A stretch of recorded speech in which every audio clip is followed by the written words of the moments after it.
A day at the office may never be the same, even after this pandemic ends and we begin to go back to work. Our cover story is reported by John Blackstone. From skyscrapers in Manhattan to sleek campuses in Silicon Valley, offices across the country have been mostly empty for months. In some ways, this virus is a workplace virus. It's an office virus. This is one of the few things that ever happened that shut every office in the world down. Designing new stuff. Amol Sarva is co-founder and CEO of Knotel, a company that designs and rents office space to major corporations internationally. You're going to be making a lot of changes now. That is an understatement, John. The world is different, and we're not going back to the old way. For some, that may mean not going back to the office, period. Tech giants Twitter and Square have told their employees they can work from home indefinitely. Other major companies plan to keep offices closed at least until the end of summer, some until the end of the year. That's not good for those in the real estate business, like Sarva. That's certainly a thought that was through my mind these last few months. What if everyone can work from home forever? Before all this, on an average day at an average company, only about 80% of the people were in the office. Well, in the future, maybe it's 50, maybe it's 60. Certainly this next few months, it's going to be 20 or 30% will be in the office. Those who do return may find a workplace that is not only healthier, it's actually more appealing. I mean, social distancing and professional distancing means your desks can't be shoulder to shoulder anymore, and I think a lot of people will be whispering, thank God, because they didn't love it. One prototype for the post-pandemic office is up and running in Amsterdam. We started the 6 Feet Office project with the ambition to get the world safer and sooner back at work. And this is where our day at the office starts.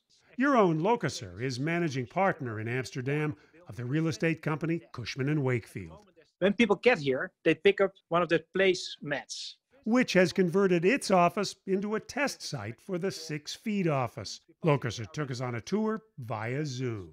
We follow the arrows. Everything in our office at the moment is one way. Carpet colors show where employees can walk and where they can't. Desks are no longer crowded together. There were in this corner of the building, there were 28 desks. At the moment, there's 16 desks. We have implemented simple things like these glass things behind the screens so people can sit across from you. And this is what it looks like when people are actually working here. How is your workplace at the moment? Happy to be back? Yeah, it's very nice. Better than at home. Better than at home. So that's always a good thing to hear. And what might be interesting as well is to see what our office used to look like. It is a lot of people in a very small space with not much privacy and difficult to make phone calls and be distracted by your colleagues around you. Are you going to keep that old office sort of as a museum piece of the way things used to be in the early 21st century? I think it will indeed be a museum piece. The open office isn't really a new idea. As far back as the 1930s, companies crowded as many workers as they could into offices that looked much like factories. The proud product of Herman Miller Incorporated. And then, in 1968, the furniture maker Herman Miller introduced the Action Office. Action Office offers a full range of completely interchangeable components for all three working environments. We know it better today, of course, as the cubicle. Fodder for humor from Dilbert cartoons to the 1999 film Office Space. Started living for the Lord and I last. Now all I got to say is the cure for the cubicle was a return to the open office, but updated. It became the preferred design for big technology companies.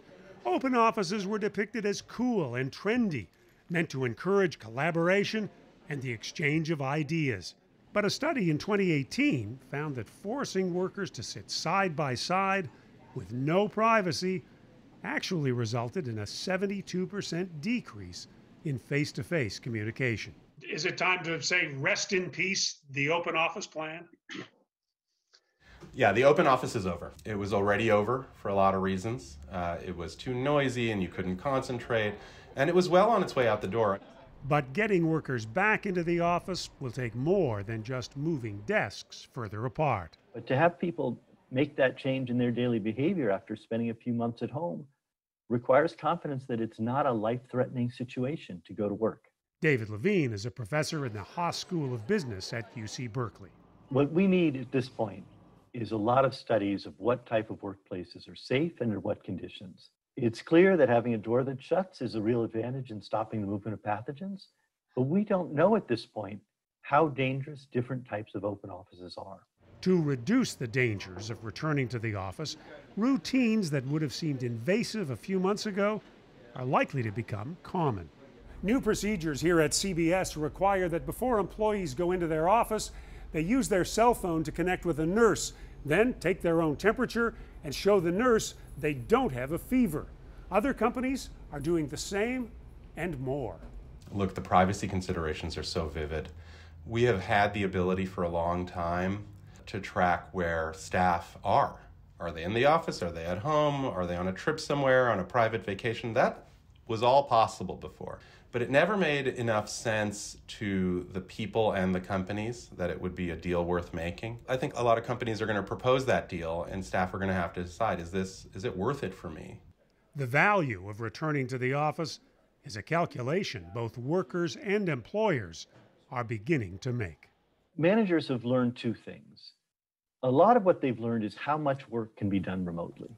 At the same time, this distancing is emphasized there is real value in interaction. The water cooler is more than just a cartoon symbol. It really is a place of social interaction, a place of communication, of social bonding. And workplaces do work better when they have more of that interaction.